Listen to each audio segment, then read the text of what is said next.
What's up guys, Karen of Westwood Table Soccer here, and welcome back to the Westwood Table Soccer YouTube channel, and welcome back to Talking Complete Kit. This is the last one of this little, I don't know, mini sub-series, mini section of this series where we're putting the skin tones onto these figures, and it's the ones that I use the most. It's the Santiago Table Soccer figures. There's a couple of figures in this section though that you won't have seen me paint that often, if at all. The first one being the vintage, the second one being that Type 1 original heavyweight replica figure, the one that looks a little bit like Willy Wonka. But we're going to be covering that today, and right at the end of this video there is also an overview of all the figures that we have put skin tones onto during this little mini section, so you can have a little look at what they've all turned out like, and I explain to you what we've done.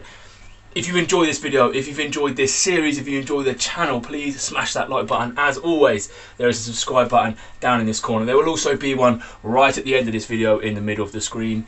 Let's get on with our Santiago figures then. Okay, so here we are then, Santiago Table Soccer figures. There are three different types available at Santiago.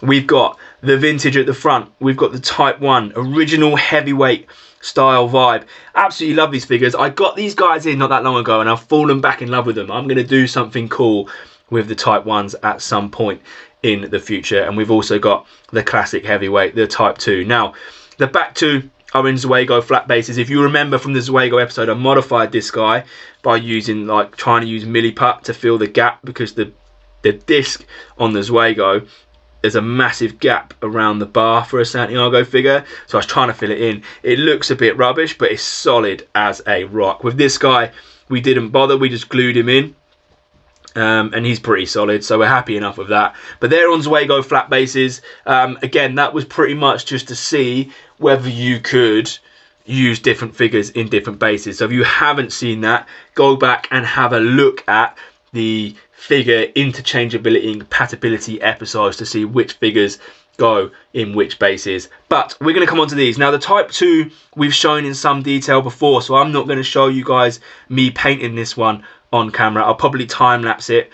We're going to cover mainly these two because you won't have seen me paint these on the channel, especially these, and you may have seen these but you won't have seen me paint them. So we're going to kick off with our vintage figure here. Now, these guys are classic Victorian style figures. They come out, they look great. You're pretty much only ever going to do long sleeve, although there isn't a massively obvious mold line. You could take these up to like a 3/4 sleeve, which is something I haven't done before. I have obviously got a couple that are already done in the vintage style. So there we have how you would normally paint them. So what I'm going to do with this guy is I'm going to take him up and make him like a 3/4 sleeve and see how we get on. This guy's got a really rough painted neckline, to be fair, but he's got a little V-neck, little shallow V there. This guy's got a round neck. We'll probably do this guy as a round neck. So without any more chit chat, let's get on with it.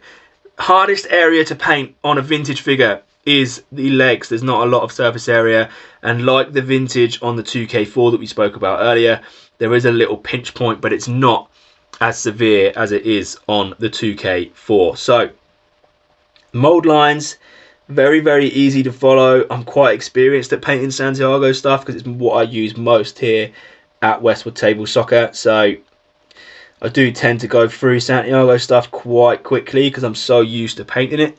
In terms of getting around this pinch point, what you want to do, follow it around from your easiest edge first. So this, I've got open access to this side. I don't have to worry about it, and just really, really gently push it through. And then what I want to try and do is just squeeze in there where I've now got a little bit less access to get through, and then just try and bring it so I can join it on. Again, it's not easy, it's quite tricky. It is a pinch point, it's a very, very bent leg, as you can see in there. So that's how one leg goes. The other leg is pretty simple, it's a lot easier to do. Again, as I said, I mentioned this earlier in the video, for some reason I always start my second leg around the back. I'm not really sure why. It's a habit I've got into, and it's just one that I just do it. Always start my first one round the front, always start my second one round the back, apart from on those. What did I do first? Did I do Zuegos first? I did, didn't I? I didn't on the Zuego. So, in terms of leg space, surface area, not as much, but nice and clear mould lines. These shorts go on for about 9 miles. They are massive. just like they were back in the day. And as I said, we're going to give this guy a bash at like a 3/4 sleeve. So usually if I was going to do his hands, I would stop at where the mold line is. Again, it's not a massively solid mold line, which sometimes is a negative, but for what I'm about to do is a positive. So I'm just going to show you what the hands would look like and how they are to paint normally. Quite detailed, the hands on Santiago's. There's a lot of different sort of shapes and creases, which gives you the impression of a clenched fist kind of hand. So that's that. That's how you would do it there. What I'm going to do is make my brush a little bit thicker, and I'm now going to come round. I'm going to bring this up to maybe like here. And because this arm is a little bit straighter as it comes down, I don't need my diagonal cut to be as solid and as obvious as it is on a standard sort of Subbuteo figure diagonal cut, because his arm comes down in a much straighter line. So we're going to come up again to about there, little diagonal cut, nothing too serious, don't want it to be too severe on a vintage figure. And this is the first time I've done it, so I'm doing this the first time as you guys are seeing it. Usually you always do these guys as long sleeve, but I thought why not have a little change. So you'll notice there what I've done is I've actually come up higher around the back than I have at the front. Not a massive problem, it just means what I'm going to need to do is just try and level it off whilst maintaining that line and not taking too much of the diagonal cut away. And there we go, we've sorted that out. In terms of around the top of the neck, now there is like, I don't even know the best way to describe it, like a turtleneck kind of collar on these guys. I usually paint over it. I'll be honest with you, I usually paint over that turtleneck and just kind of merge it in. But what I'm going to do is I'm going to follow it around and I'll show you what I mean. You might be able to see the turtleneck kind of collar design coming through in a minute, but it brings it up really, really high. So there we've got that in there. Their heads, I feel like their heads are quite small, especially in comparison to his Wago head, which is just insane. So we're going to bring it up. We're going to follow that sort of turtleneck round. I'm not 100% sure why the turtleneck's there. Let's say I usually just paint over it and just turn it into skin, and it looks okay. That's what I've done with those other two, which you'll be able to see. We'll paint his whole head in skin tone. So here we go then. This is this guy. As you can see, in comparison to the other two vintage figures, slightly different. I've gone with, we created that 3/4 sleeve, and we've left that sort of, what did I call it? Turtleneck. God, the turtleneck left round there. I've painted over it on this one. He's painted over on this one because he's into a V-neck. And with this one, we've left it. So there's a couple of different options you can go with. As I said, with these two here painting over it, it looks obvious now. Trust me, when it's painted into a kit, you wouldn't even know it was there. So let's get those guys out of the way. What we're going to do is we're just going to change our paint color one more time to do this guy here. We're going to do him in matte 98. So a quick jump cut, quick change of color, and we'll see you guys in a second. Okay, so here we have him then. We've got the Santiago Type 1 figure. This is the original heavyweight style replica figure.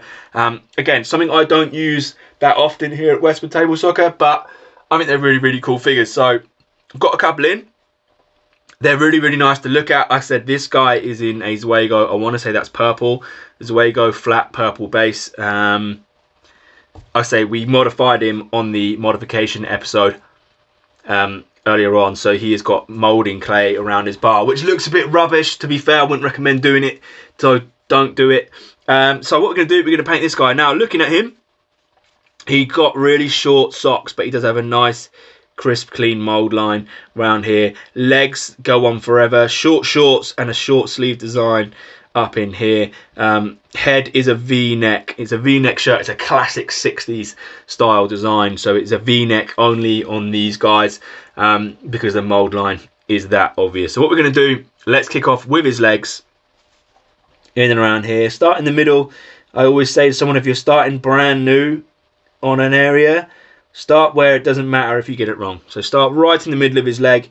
Move that paint where you need it. When you get close to where your lines are, that's when you want to be being careful. If you start right on a line and you've got too much paint on there, you're painting over it. So always start somewhere in the middle Again, this is something I covered quite extensively on the Painting Academy series for the Feyenoord team. Going to come around the back of the leg here. With these figures, it's something I mentioned on some of the other figures, you do have obvious gap between the legs, so you won't have that sort of skirt appearance that you get on the normal Santiagos, the Type 2s, or on the Zuegos, or even on the LPM heavyweight replicas, which can, you know, like I say, it can sometimes be a bit of a problem. In terms of painting these guys, the paint goes on easy. I paint these guys so often that I'm kind of just going through it without talking about it. It's going on really nicely. The mold lines are very, very nice.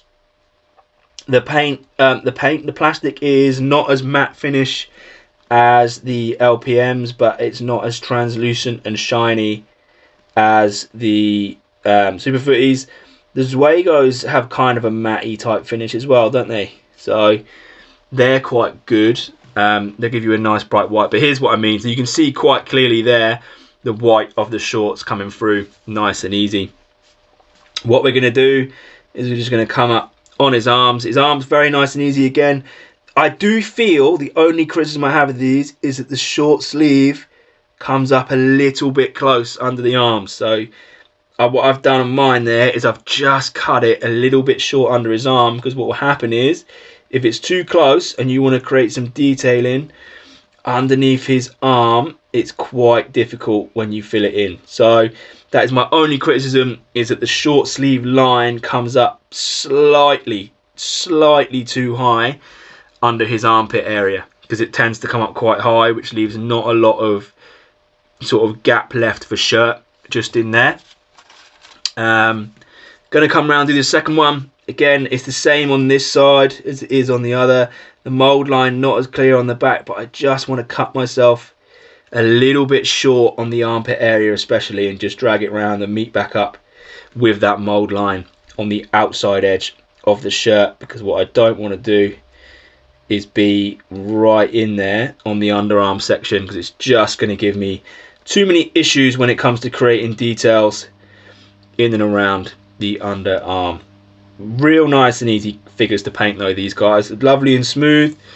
Take paint really nicely. And again, as we said earlier on, V-neck only. So, nice and easy. You do have mold lines, but they're not massively thick, so you can easily paint over them.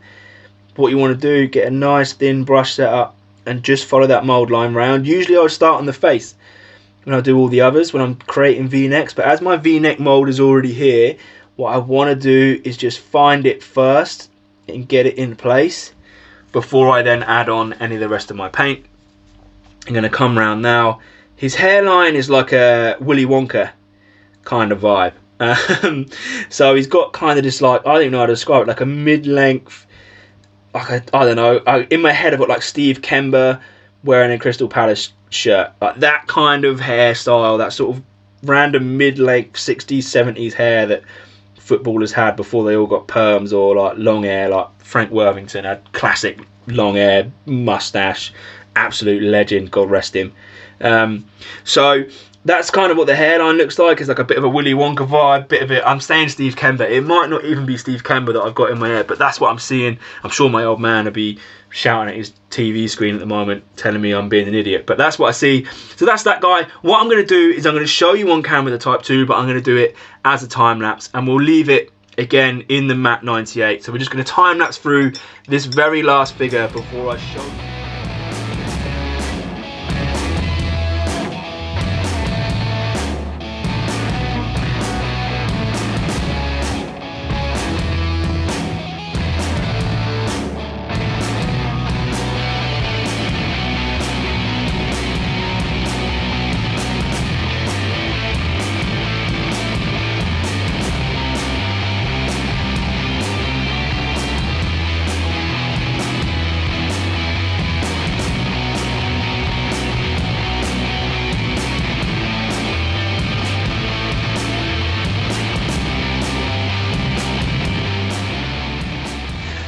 So here they are then, the Santiago figures are now all painted and ready to go. Here we have them then, all the figures that we have done today and all the figures that we have available. Off camera, as I said, we covered these guys here. We gave our matte 61, guys. Another little coat of paint there, and we only needed one coat from the matte 98. I thought the matte 98 would go on better because it's a darker colour. Darker colour on already coloured plastic tends to work a lot better than trying to put a light colour on even a light colour, or a light colour on a dark. So that is all those guys there ready for our next episode, when we're going to look at painting some kits and some colours onto these guys. While I was also away, my phone battery ran out, and I painted a Santiago, little geezer here, this little fella, into the Inter Milan 4th kit that's just been released. So Santiago Type 2s, yeah, really good for painting on, as I already knew. But yeah, so that's all those guys. Hopefully in this episode you've seen us cover a load of different sleeve lengths, collar types, any little pitfalls or little techniques you can use. I'm just tacking myself onto the end, guys, to say thank you so much for getting involved in this series and for watching this series. I think it's great for me to get involved in looking at these other figure types and different things, but it also bring it to you guys. A question I get asked quite a lot is, where do I start? What do I get? What figures do I get? What thing is best? What if I want to do this? What if I want to do that? And you know what? I feel like this video will help answer all those questions. So if you know anyone who is getting into Subbuteo or has no idea what it is, that's thinking about getting involved, please send them to this playlist. Hopefully it will help them understand and get a better idea of what figures, what bases are out there, what they might like the look of, what they might want to play with, what figure types they might like, what base types they might want to play with, and also where you can get them. Guys, thank you so much for watching. The subscribe button is going to come up in here. The rest of this playlist is going to come up over here, and then the Santiago original video is going to come up here. Guys, thank you so much again for your support. Until the next one, stay safe.